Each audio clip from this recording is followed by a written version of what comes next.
is DWAN 1206 AM, a member of the kapisanan ng mga broadcaster ng Pilipinas.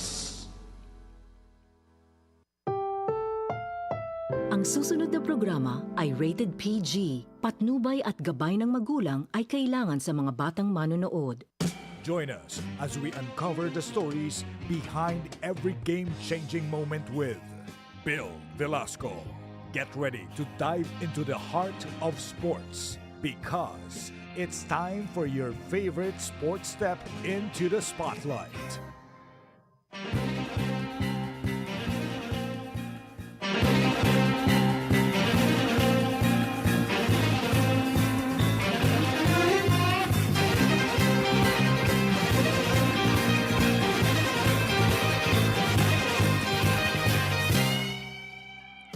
Isang napakagandang umaga po sa inyo lahat, teammates.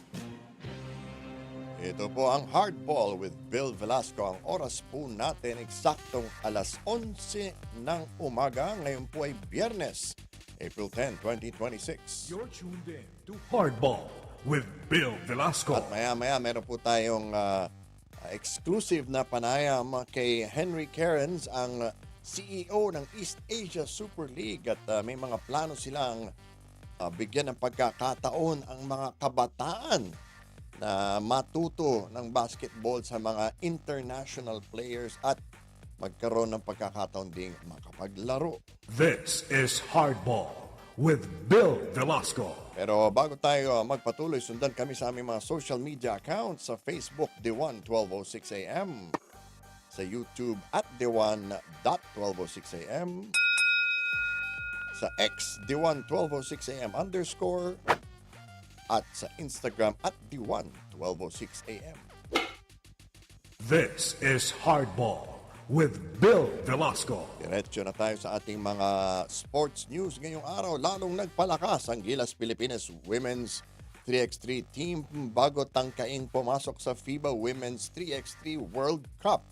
Matapos ang makasaysayang silver medal sa FIBA Women's 3x3 Asia Cup, papalitan ni UAAP Season 86 Women's Basketball Finals MVP Reynalyn Tantoy Ferrer si Cheska Apag sa qualifiers sa Singapore. Huling naglaro si Ferrer para sa pambansang koponan sa Manila Hustle noong nakaraang Pebrero. Bahagi din siya ng Gilas Women's 3x3 team sa huling Southeast Asian Games sa Bangkok, Thailand noong Disyembre. 6 na koponan na maglalaban-laban para sa 3 slot sa FIBA 3x3 World Cup sa Warsaw, Poland sa Hunyo. Mga kalaban ng Pilipinas ang Brazil at host Singapore sa Group B ngayong weekend. Tutulak ang Gilas women patungong Singapore ngayong araw. Hardball with Bill Velasco.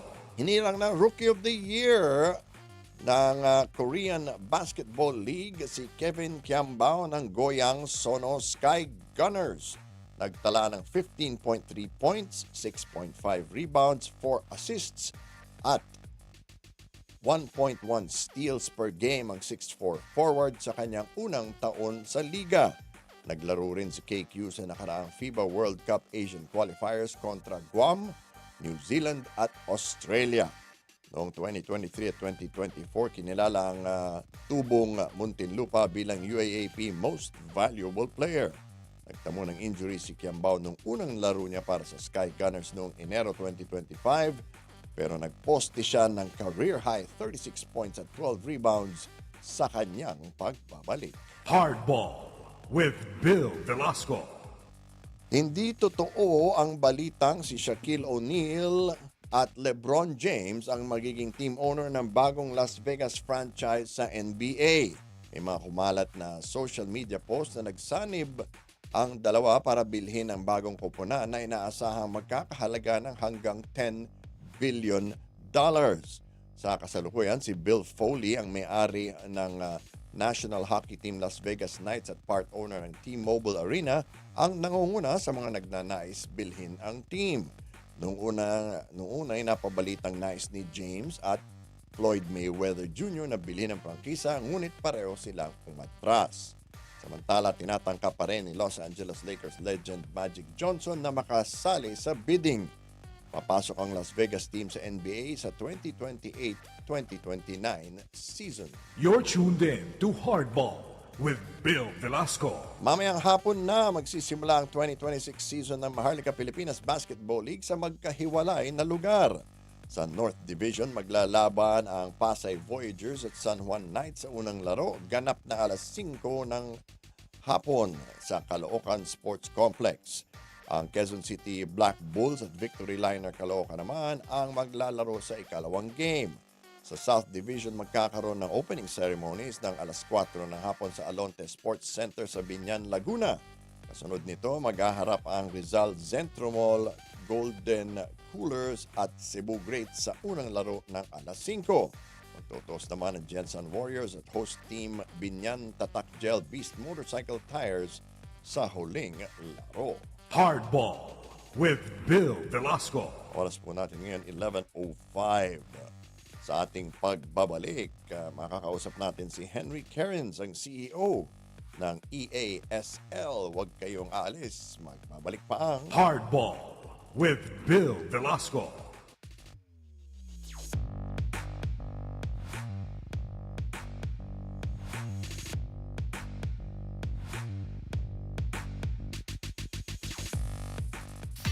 Maging fuel efficient, siguraduhin ang walang bagahe na di kinakailangan sa sasakyan. Magmaneho ng wasto at iwasan ang idling. May savings ka na aabot sa 15%.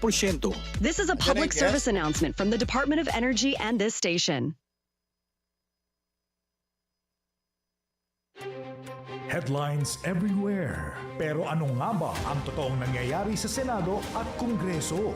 Get the real story, minus the headache. On Session Unplugged, hosted by Daniel Manalastas and Earl Tobias, breaking down the week's biggest hearings, hottest bills, and most talked about issues. In plain, everyday language. Quick, clear, conversational. Session Unplugged, every Friday, 8 to 9 p.m. on DWAN 1206 a.m.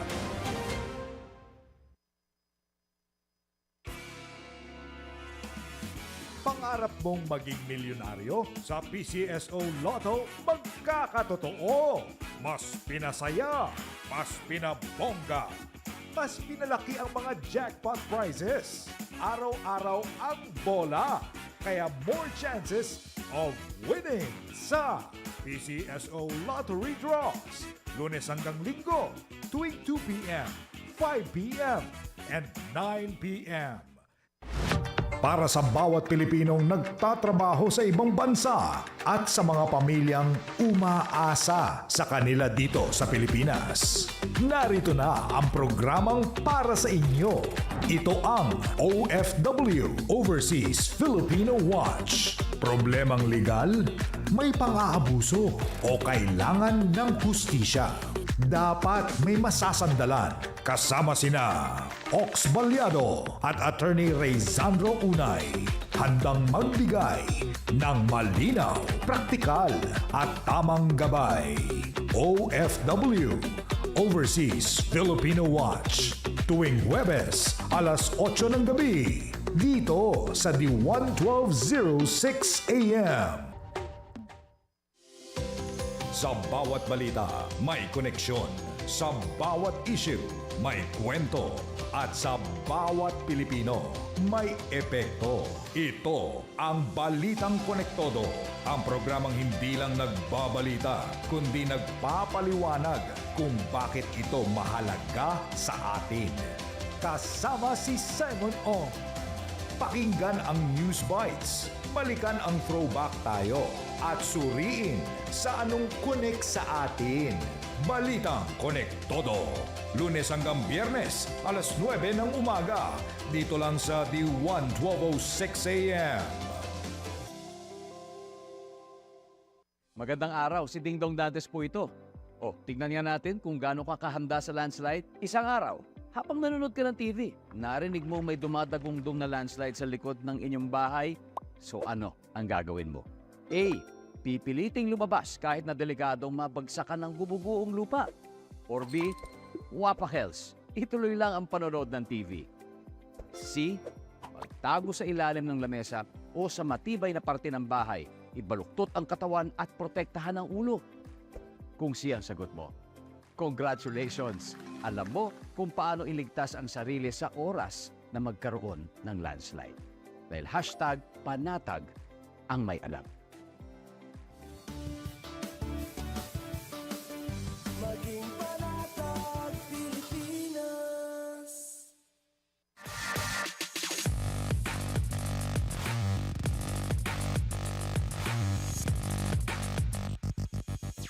Sa pagpapatuloy na ating programa, kinatutuwa kong makasama muli dito sa studio ang ating matagal ng kaibigan at isang matagumpay na manlalaro at coach walang iba, kundi si FU Tamaraos head coach Sean Chambers. Good morning, Sean. Welcome back to the show.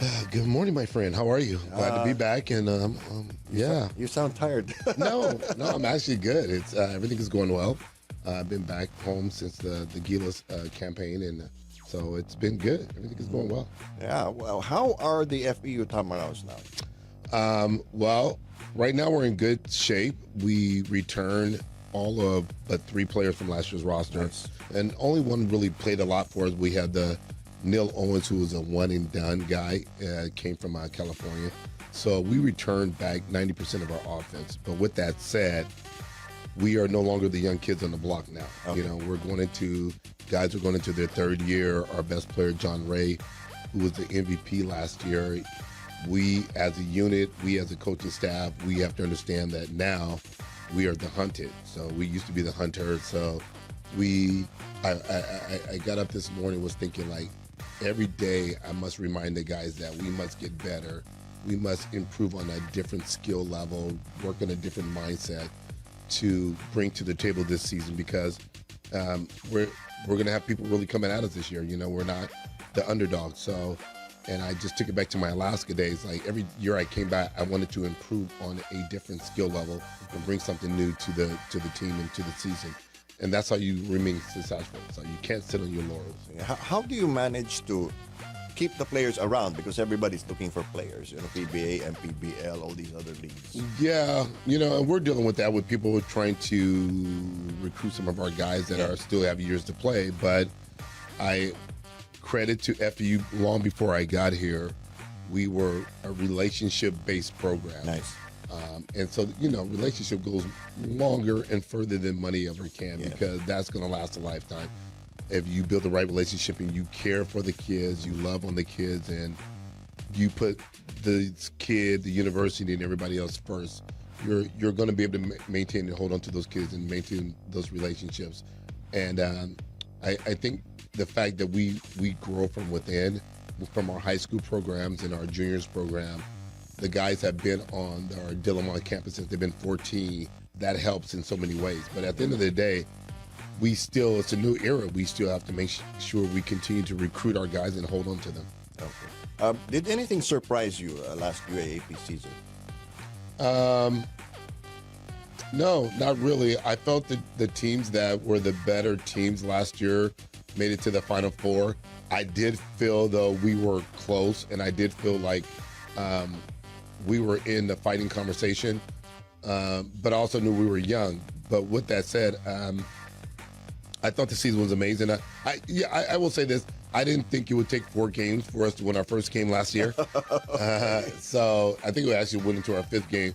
But I wasn't surprised the way we finished with the 5-2 record. I think we won 6 out of our last 8 games or 9 games, something like that. So I wasn't surprised by that, because I felt like we were always there. Like, you know, the very first game we lost in overtime to Antoneo was a game I felt we had.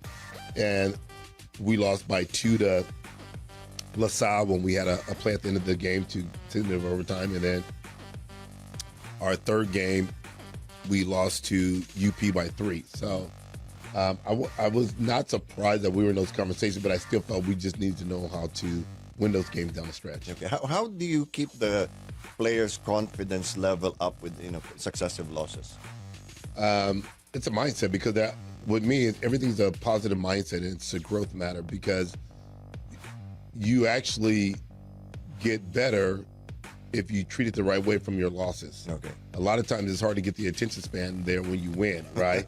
So what loss is eventually you have the attention span and you get the buy-in for guys trying to find out ways for you to help them to be successful. If you're successful all the time, they just think it's easy. It's kaya kaya, walang problema, you know. So, and that's a dangerous place to be. So, you know, just like the Alaska, I speak a lot about Alaska because I have Johnny there. Is like every year, what do we do to get better? We went on a stretch where when I came back, we won 5 Commissioner Cups in a row. I mean, Governor's Cup in a row.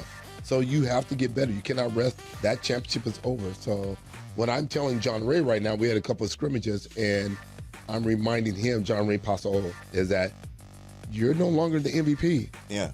That was last year. Yeah. So now what do you do to make yourself better than the guy that was there last year? Okay. What are some of the things that you addressed, that you're addressing this coming season? Well, it's the same we did last year. We're going to be stronger. We're going to play much faster. We're going to play quicker. And some of that comes with age. You know, when we got them at 19 years old 2 years ago when I first started, now they're a 21, 22-year-old man. So you get your natural strength, your natural growth. And so some of the things I think are going to come naturally, but it also has to be with a mindset that we are not taking any game lightly. Every game is a must-win situation for us. How about the preseason? You were speaking to me off the air about trying to balance not doing too much and not doing not enough. Yeah, I think that's the biggest challenge here in the Philippines because you don't want to play, to me, and this is where I grew up from in the U.S., you don't want to play your opponents 5, 6, 7 times in the preseason. Yeah. It's because you don't hold on to your secrets, right? There's no mystery. There's no mystery, you know. And if you really think about the PBA, when you think about the PBA and some of the games that they have their scrimmages, at the end of the day, they're only playing each other once during conference now. Yes. They're not going back in the day when we played each other twice. So to have a scrimmage, I went and saw Magnolia play Talking Text. Well, that's just once. Yes. And they're not going to play yet but one more time in the league. Well, a lot of times here, the UAAP teams, I've seen situations where guys are playing each other 10 times in preseason, you know, and I'm going, wow. And okay. exhibitions also. And exhibitions, that's what I mean, the exhibition game. So I'm trying to find the balance. Like, I do want to see them in part of our preseason, maybe once, twice, no more than twice, but I don't want to show my hand until the season comes. So, and then it's also a long preseason. So we're going pretty hard starting already in February and March. Our first game is not till the end of September.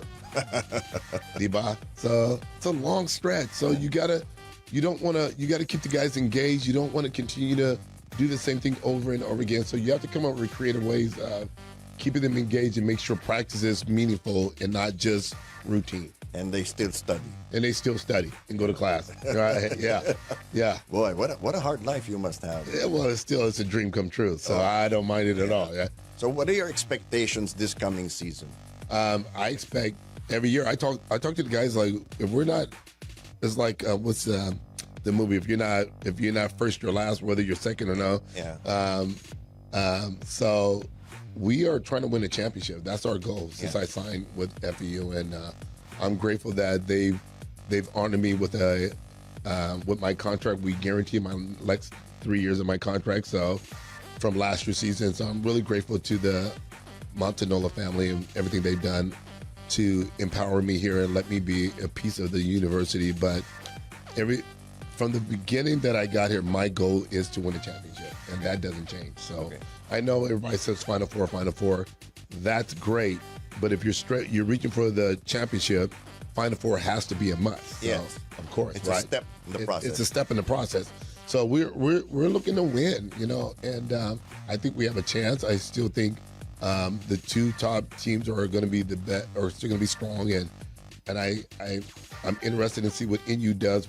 They had a lot of seniors last year, and UST has some really strong seniors on that team. But we know each team is going to reload. But I do like we come back with the continuity of knowing what the system, our defensive plans, and know what our offense is, and so that should hopefully get us 10 or 12 more points a game. Wow. You know, you mentioned Alaska quite a lot, and you know, it's good to make sure people remember I saw an interview that Charles Chu did with Fred Uiteng. So what kind of memories did that bring back? Actually, Joe Lastimosa and I just did an interview last Sunday, and it's with just, our friend Ray Hoble. Yes. So, Alaska, just what I mean by relationships and building a core and a love for one another, that never goes away. Like, you'll spend your money, you'll do this, you'll do that, and you win or lose games. But when you come back and you think about the relationship that we build, we are all still a tight unit. Yes. We're still a core.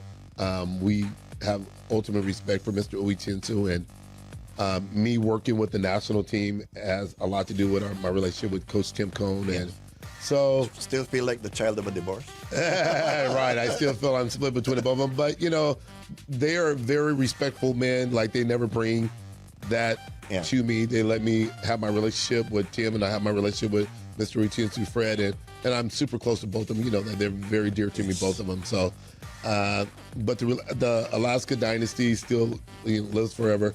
And when I'm out in public and people see me out and about, and the first thing they say is Alaska, it's still like it's Chambers, like Alaska, and then they go, "Well, I play Tatalo, sa Alaska." So, I'm very grateful for everything that Alaska done for me, and because of that is why I'm here back in the Philippines today.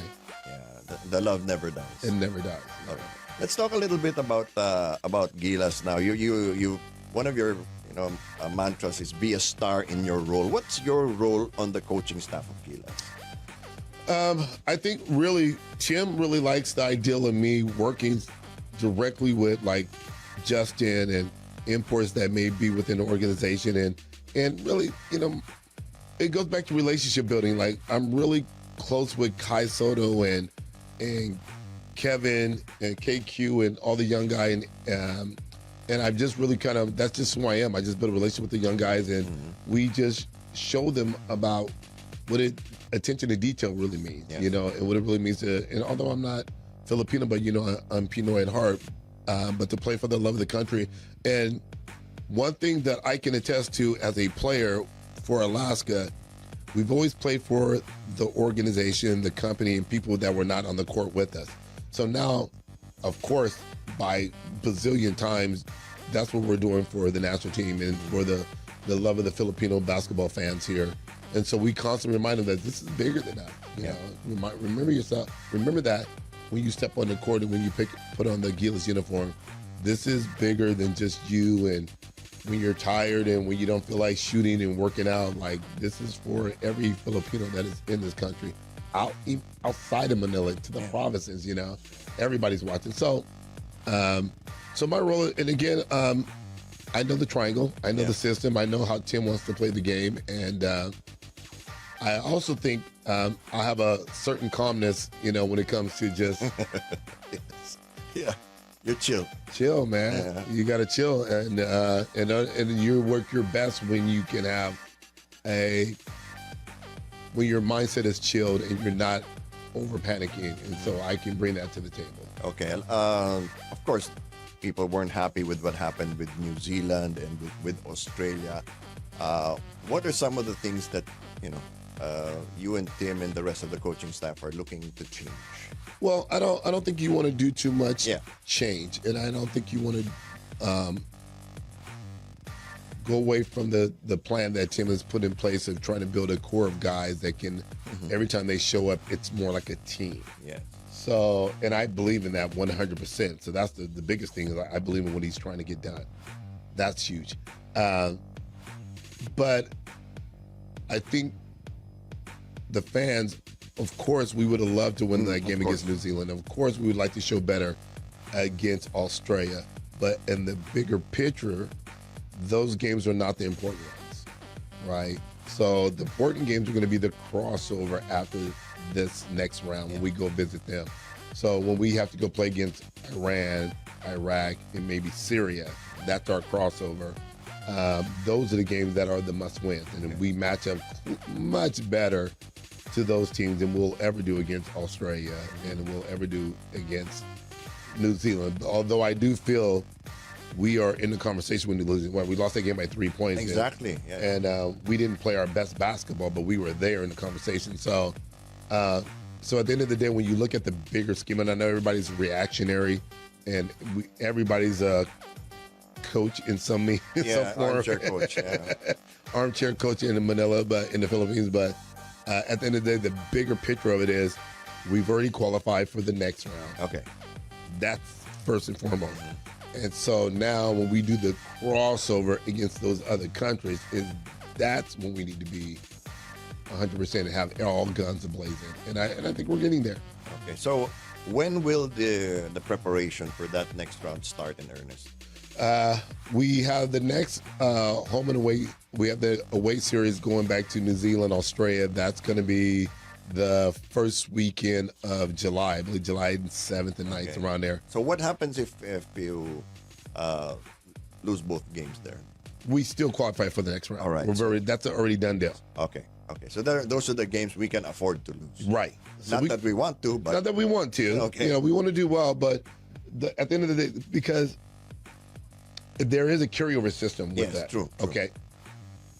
But if we were to put everything in perspective, those are probably the two best teams in all of Asia and all of the Oceania. The Oceania. They are the two best teams, hands down. Now, if we don't beat them, we expect them to win out no matter who they play. Yeah. And so now, the next round would be, I think it's November. Mm-hmm. That's when we start another home and away once we do the crossover. Okay. And so those are the definitely must-win games. Okay. Those are the ones that we need to win. So, again, we want to show well in July against Australia. We want to play well against New Zealand, and maybe we can sneak those games in. The fans in New Zealand, I tell you what, I've never seen anything like it the last time we were there. It was like something like 15,000 fans there at the game we were there last year, and I think they said something like 13,500 were Filipinos. It was amazing. It was an absolutely amazing show of support in New Zealand, in Auckland. Yeah. What's that like? I mean, It's playing for a national team where basketball is king. so it's really wild. So that trip last year was like mind blowing. So first we went to Qatar last year. It was in February. Went to Qatar, and we played in Doha. Mm-hmm. And they had an arena about like 7,000 capacity. And when we showed up, it was madhouse. And it's almost like traveling like, almost like the Jackson 5s or the Beatles, or like even, the Bulls back in the days when they were just like a rock star show. Yeah. And so we show up to these arenas and it's just Filipinos everywhere. And they're just so appreciative of us being there, win or lose. They don't care. It's just the fact that we're there and they're such fans of the Gilas program. It's wow. I can't even put it into words. It's so mind blowing. When we go to Qatar and that place, as soon as we finished playing, there was a game after us. Everybody left. So then the game before us, there's nobody there. And then when they let all the Filipinos in for a game, just a madhouse, completely sold out. So we go there, capacity of 7,000. We go to Taipei directly after that, and it was a decent crowd, but over half the fans were Filipinos in Taipei. Yeah. Then we get to Auckland, and it's just literally 15,000 people. But they said it was 15,000 there, but they said about 13,500 were Pinoys. And it was the most incredible scene I've ever seen after the game. We lost that game, if you recall, by 20 points that first game in New Zealand. And when we were leaving the court, the crowd is just yelling, Gila, Gila, like mind-blowing. It was so loud. It was so amazing. So it's just, you remember, like when I say we're playing for the country, but it's outside of the country as well, right? How many overseas workers that we have 30 across? million? Oh, it's amazing. It's amazing. It really is. And so, I was asked to attend the FIBA World Cup draw. Oh, yeah, I remember. And such an honor. And that was funny because clearly there's a guy from Germany who looks like he's German. There's a guy from Japan who looks like he's Japan. And I'm with the guy from Korea who looks, he's Korean. And then everybody sees me with a Filipino sign and a Filipino one. They're going, tell me how that worked. And so I had to explain to them, I had a long career in the Philippines, and so our other representatives were not able to make it to the draw. So they asked if I'd be willing to step in and attend, and I was like, absolutely. So such a funny story. Like, you know, you see the African representatives, and everybody looks like where they're from, and here I am representing the Philippines, and of course, nobody back home thought nothing different. I was like, well, of course. Why not Sean Chambers? Yeah, of course. So, and then the fans in Doha that saw me there, they were like, of course, you know, why did Sean Chambers not be here? So during the draw, all the Asian countries were begging for us because of our fans. Oh, okay. So like all the countries, whether they were Japan, Korea, Taipei, they were hoping we were going to be in their pool. So when we got in with New Zealand, Australia, they were the happiest. And also Guam, right? Because if you recall the game at Guam, sold out. Yeah. Sold out. Well, Guam is Filipino. Filipino. Sold out, right? And if you watch the game when Guam played New Zealand, Australia, empty arena. Who cares? Who cares? Who cares? So our fans definitely travel well. They're all over the world, and they all follow the Gilas program. So, you know, with that, it's just an honor to be a part of it for myself. So, again, that whole draw was amazing. And then the last thing that was pretty funny, after the draw was over, we're walking out of the big assembly building. There's about maybe 50 Filipinos outside. Okay. Screaming for me, wanting to take pictures. And so, again, all the other country representatives were going, who are you? They're like, who are you? I don't get it. And so I kept saying, you know, it's a long story. I said, I've lived there now. I coached university, but I had an amazing basketball career there with some of the best guys that ever played in the game were my teammates. Best fans in the world. And the best fans in the world. Okay, one last question before I let you go. Looking ahead, are there any players, the coaching staff of Gilas, looking at to add to the team, like a Mike Phillips or somebody else? Yeah, we're grateful that Mike Phillips got added to the pool, but of course we're gonna be open to like anything that's gonna help us be better, maybe get a little bigger in certain spots. But again, I think you got to be careful of trying to revamp so much, because when you're teaching a triangle and you're teaching, takes time. It takes time, and then you're teaching some of the, more importantly, the defensive schemes, like how we're switching or showing and things like that on pick and roll defense. You know, you got to be in sync. Yeah. And so when guys come back to camp and we do the camp on an Inspire in Laguna, it's cool when you can call out a scheme and you call out a plan of what we're doing, and everybody understands the lingo, right? Because it's basketball lingo. Every team has their own different lingo. Yeah. Well, if you keep trying to bring in different bodies and different guys, then it's ground zero again. And so we had guys that played well, but sure, Juan was a great addition. We think he's going to only get better after his first tournament. And remember, too, QNB, this is really only his third game with us. So actually fourth, 2 with Guam, which were, okay, we felt like those were must wins, but games we should win. But now, games that were actually matter with a high intensity, that's really only 2 games he played with us. So he's going to only get better. And same with AJ. You know, AJ is only going to get better. So those young guns are really coming along. But there's always going to be open mindset, right? If anybody can help us, for sure, without disrupting too much of the flow, what we're doing right now. Thanks so much, Sean. I really appreciate you coming over. Yeah. One last thing I have to say. I had a conversation that we were talking about in the interview we did last Sunday, and I'm a firm believer they need to bring back the Hall of Fame vote for the PBA, because they need to get Alaska guys in there. Absolutely. Come on. Absolutely. There's got to be an Alaska guy in the Hall of Fame. Recognized game, right? Right? Yeah. Absolutely. Well, I'll be the first to vote. There you go. I know you will. Thank you very much, Sean Chambers po. At magpapatuloy ang ating programa. Makakausap naman natin ang 1988 Olympic bowling gold medalist na si Arian Cerdena. We'll be back with more of Hardball with Bill Velasco.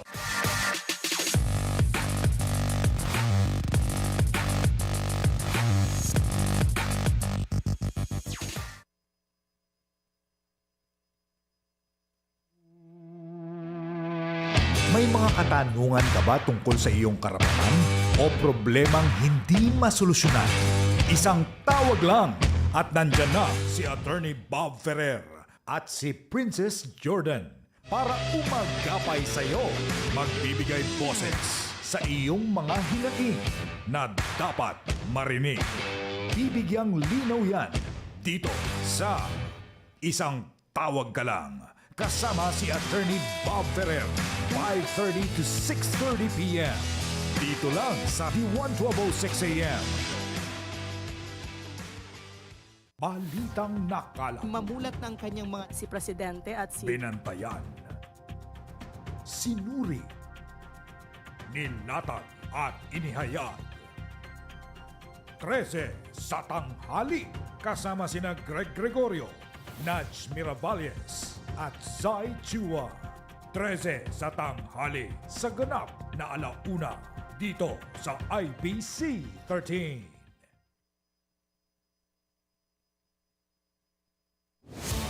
Handa na ba kayong makitambay? Kasama sina Charlie Manalo, Humphrey Manalo, Danny Lagman at mga guest hosts na siguradong may dalang kwentong inspirasyon, impormasyon at kasiyahan.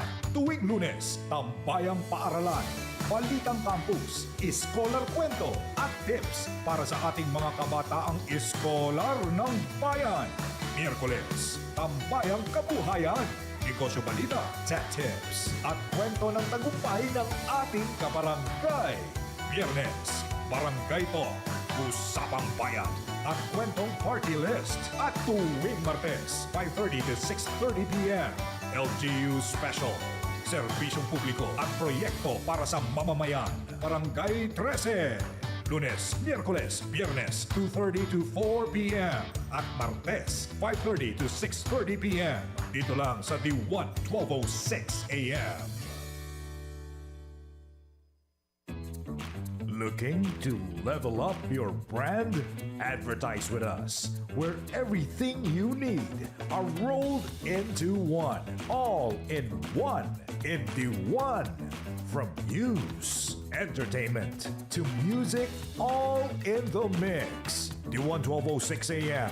is your partner in reaching real people with real impact. For inquiries, send us an email at d11206am.ibc@gmail.com or get in touch with us at 02700013053. D1 1206 AM.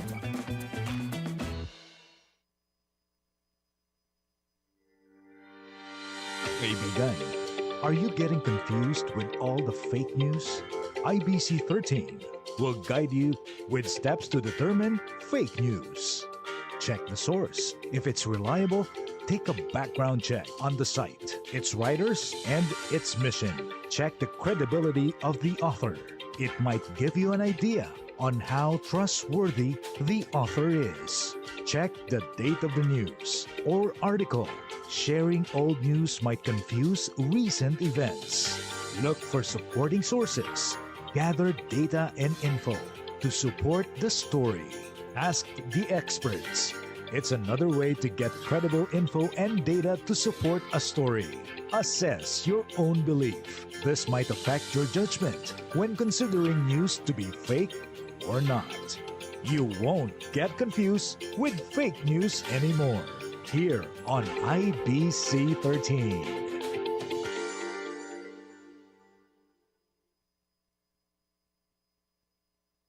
Umani ng kaalaman sa bawat usapan.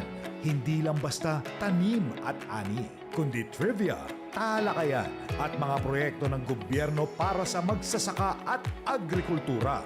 Agri ang bida at kaalaman ang ani. Kaya't makisali na. Kasama si Alice Noel. Lunes hanggang Biyernes, alas 5 hanggang alas 6 ng umaga. Sa D1 1206 AM. Para sa bawat Pilipinong nagtatrabaho sa ibang bansa at sa mga pamilyang umaasa sa kanila dito sa Pilipinas.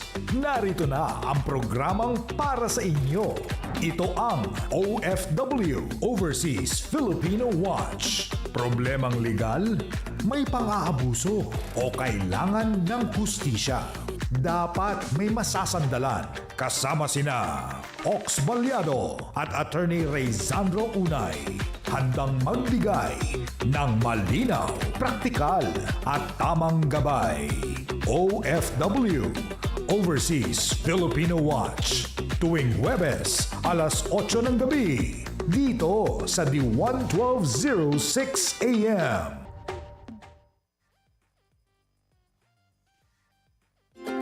Handa ka na bang matakam at ma-inspire? Tara na sa isang masarap na paglalakbay sa puso ng lutuing Pilipino.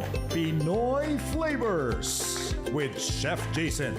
Ang programang nagtatampok ng mga kwento, tradisyon at creativity sa bawat pagkaing Pinoy. Yummy! Kwentuhan, kainan at kulturang tunay na atin. Pinoy Flavors with Chef Jason. Every Wednesday, 5:30 p.m. to 6:30 p.m. Only on the 1206 AM. You're tuned in to Hardball with Bill Velasco. At sa wakas, makakausap natin sa linya natin si Henry Cairns, ang CEO ng EASL. Henry, good morning to you. Morning. How are you doing? We're doing okay, surviving. I just wanted to talk a little bit about your the EASL Future Champions Initiative. What is that all about? Well, we have a great opportunity to create a Pan-Asian youth development program with Hong Kong, Macau, and Cebu at the core in our first year, and expanding that in the years going forward. But what it's all about is getting the best kids with the best attitude and the best work ethic together,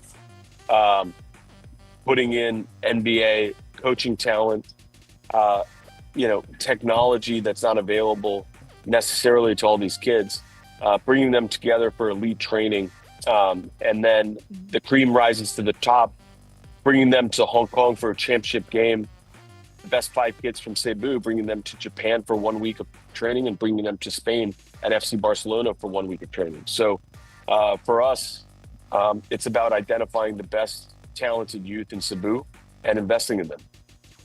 All right. What is going to be the format of the training? Who's going to be involved? Well, this April 12th, in 2 days, we have our tryouts. We're going to invite everyone from Cebu City that's interested. The recording in has participating stopped. To come together, and our coaches will pick the best 40 kids. Out of those 40 kids, we'll divide them into 4 teams, 10 people per team. And we're going to run practices for 8 weeks. And those practices are going to be two times a week. And then on the weekends, we're going to have games. After that, the best team will advance to Hong Kong. And that team will come to Hong Kong and play the best team from Macau and Hong Kong. And like I said, the best kids from those programs are going to advance further. Okay, so where do they go from there? What would be the next step in the program? My objective is 1 kid from Cebu gets a scholarship somewhere to play basketball. I started EASL. I started this company without a background in really basketball. And I want kids in Cebu to think, look, I can be a professional player, but I can also learn a lot on the court and off the court for my academic career and my professional career. So I think my objective for those 40 kids joining us and those parents that are sending those kids to join us is saying basketball is an incredible avenue for developing yourself as a person, as a teammate, as a professional, as a student, but also giving you opportunities that you might not otherwise had. So I think everyone going into that gym should be thinking about exactly what they want coming out of this. When they leave our program at U15, they have a choice. They can go into a high school and play basketball. They can go to Ateneo. They can go to La Salle. They can go into the U16 Gilas program. That's not up to us. my objective is providing them this platform to be able to say, basketball is not just about playing a ball. It's about advancing ourselves, learning, and developing. I see. But is there a pipeline? Do you foresee eventually this is the first step in a ladder leading up to maybe a junior EASL version? You know, to be honest, we're going to expand this in China and Korea and Japan next season. But this is a youth development program at its core. Okay. We are trying to attract kids that do not have access to this type of opportunity. There's no cost to the kids. Yes. There's no cost to the parents. We are providing elite training. We're providing the best equipment. We're providing the best clothing and kit. We are strict about attitude, and we're strict about, do you want to better yourself? And ultimately, when they matriculate from our program, that's up to them. Okay. From what you've seen in the Philippine market, of course, we know how wild basketball is here. What are the potentials of the kids who are playing here? I mean, I'll be very honest. You know, Manila is saturated. You have Yes. PBA, you have UAAP, you have NCAA, you have every single college scouting every single player across the country. We picked Cebu for a reason. We want to go where no one else is really investing in a serious manner, and we're not competing with anyone. And for us, the Visayas in the old days, whether it was NBA and Cebu Gems, Oh, yeah. or whether it was Greg Slaughter versus Junmar Fajardo, those were the good old days. Those don't exist anymore. And a lot of that has evaporated and moved up north. And for us, that ecosystem still exists. That demand still exists. That talent still exists. And so we want to tap into that. We're focused on Visayas, we're focused on Cebu, and we're focused on Cebu City. Okay. Why is this important to you? Our professional league is doing very well in the Philippines, doing very well regionally. But, you know, we have a season that runs from October until April. And we have some of the best professional in basketball year round. And for us, it was an opportunity to say, okay, when our season stops professionally, we're going to invest into youth development, get kids excited, get kids involved, and get them on board with ESL. So there's a selfish part of this, which is we want more youth to be following ESL and professional basketball in Asia. And there's an altruistic element of this, which is, for us, there's no cost. And we want to be able to give back and develop, but do it in a manner that's serious and intentional. Okay. How about the EASL in the immediate future? What are your plans? Well, I started this league with 8 teams. We went to 10 teams. Last year, we were 12 teams. Next year, we'll be 16 teams. Got a lot of plans. I don't know where to start, where to end. But, you know, the NBA is a great league with great professionals, and they take a lot of money out of Asia and put it into New York. And all of that media value, all of that sponsorship value leaves the markets like the Philippines, like China, like Taiwan, like Japan. Our objective is invest locally, invest in the region, and create sustainable and pragmatic ecosystems professionally and on the youth side so that we can really better the programs in our markets. And that'll affect not only the leagues, but also the national team programs like Gilas. From a personal standpoint, you said you came into this with not much background in basketball. What is the fulfillment for you? It sounds like a trick question. No, I'm just trying to pick your brains a little bit and see where you're coming from. I mean, most people get rich and buy a basketball team. Okay. I started poor and started a basketball league. So I was lucky enough to have an opportunity to do what I love. And I'll continue doing what I love, which is basketball. So, for me personally, I grew up my whole life in Asia. I grew up in Japan and Hong Kong. I went to university in China. My professional career was mostly in Southeast Asia. But I have an opportunity to run a league that touches all different facets of society, whether it's, companies like San Miguel and Meralco, or communities and barangays like our Cebu program that we're launching. And I get to do that across all of the markets that we operate in. So for me, it's a trick question. I mean, it's a no-brainer, and I'm super proud of what we built from nothing. I'm super proud of all of the support we have from all the leagues and all the federations. But ultimately, I think everyone in Asia wants to improve the ecosystem, and this is an engine to do that. So we have a lot of great support, and when people say, "Oh, you picked Hong Kong, Macau, and Cebu," it kind of stands out. But for me, it was a no-brainer. We have great support with the Cebu city government. The airport's fantastic. There's direct flights to all cities around Asia. And to me, it's a highly underinvested area where we can attract incredible talent, get incredible partners, and excel. Okay, do you foresee like the extending the season eventually when more and more teams pour into the league? To be honest, no. I mean, we don't want to extend beyond into their own league's playoffs. Okay. Philippines is special. You got 3 conferences. Yeah. Most countries run October until June, and by the time we end our finals, they're starting their playoffs. We don't want to interfere with that. Don't want to infringe on that. Our job is to bring more people into the tent, not to expand the tent. All right. Maybe as a last question, Henry, it's been very difficult for Asian teams to, perform at, higher levels of basketball, like, the FIBA World Cup, the Olympic Games. Do you foresee the EASL being sort of like a platform where they will elevate their games enough to do well in these international competitions? I disagree with that statement, but we can talk about fundamental issues. We can talk about structural issues. We can talk for 3-4 hours on these things. Of course. I look at Jimmy Alapag's days with Gilas in the Asia Cup. The talent was always there. That was never the issue.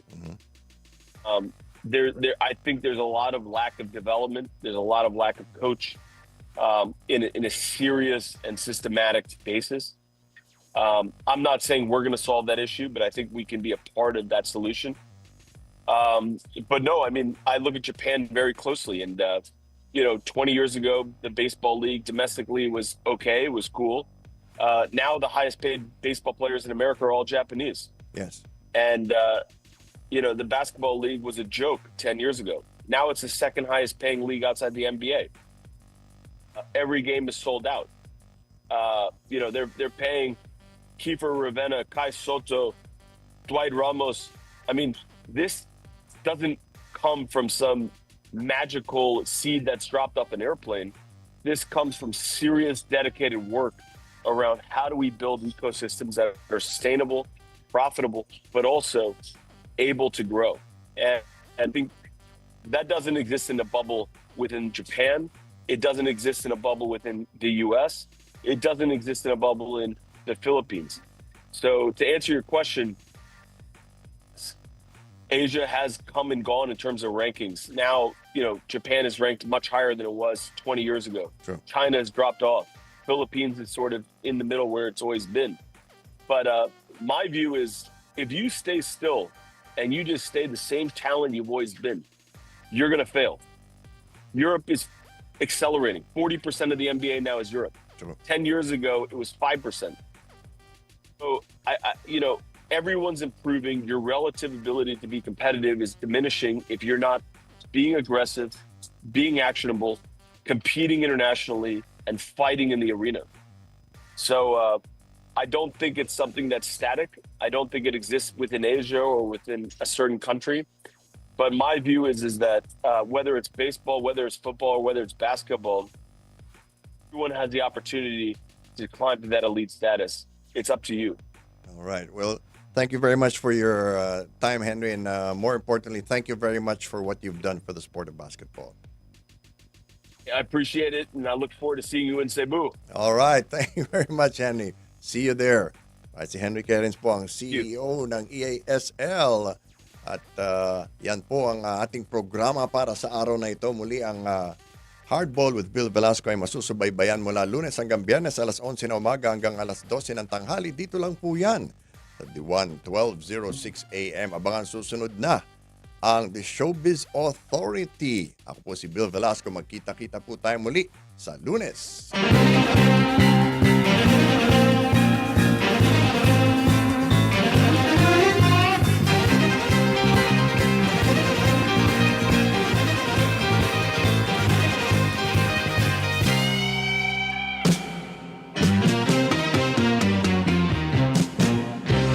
This is Hardball with Bill Velasco.